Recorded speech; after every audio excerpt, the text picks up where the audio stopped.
My name is Anthony Mveyange. I am the chair of the advisory board for CARE Tanzania.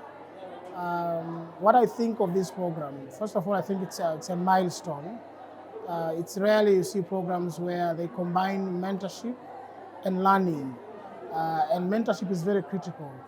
Recently, there was a study that was done across 7 countries on the continent in Africa, and one of the key issues was about young people and how do we empower them.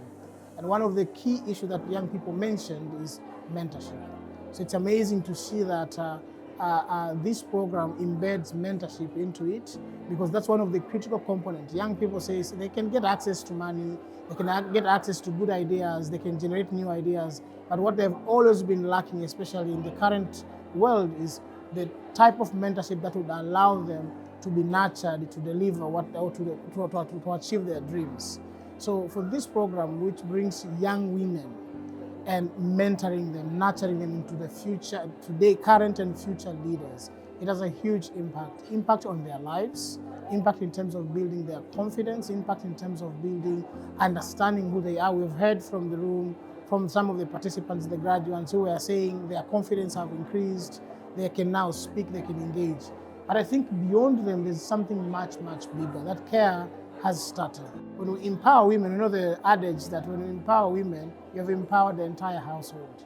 When we empower these young women, we have prepared a future generation of very formidable young women who are capable of leading not only their own families, not only this, but the entire nation.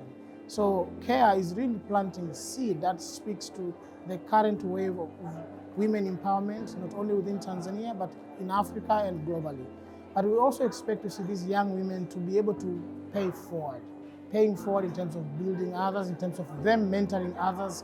We saw the way they are very collegial, the way they are very connected.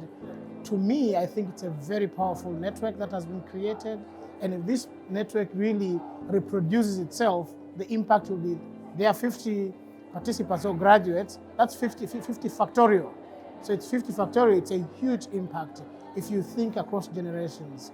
What they're going to do, what they're already doing, the skills that have been transferred into them, the things that they're going to do, learnings that they've acquired, the network, the social capital they have built, all of these will amalgamate into something bigger, which will not only shape the future, the current status quo of these young women, but it will shape their future, their generation, their friends, their families.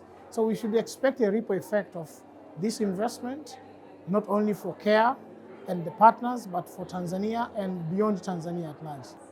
One sentence: they are capable, they can do it, nobody should tell them they cannot.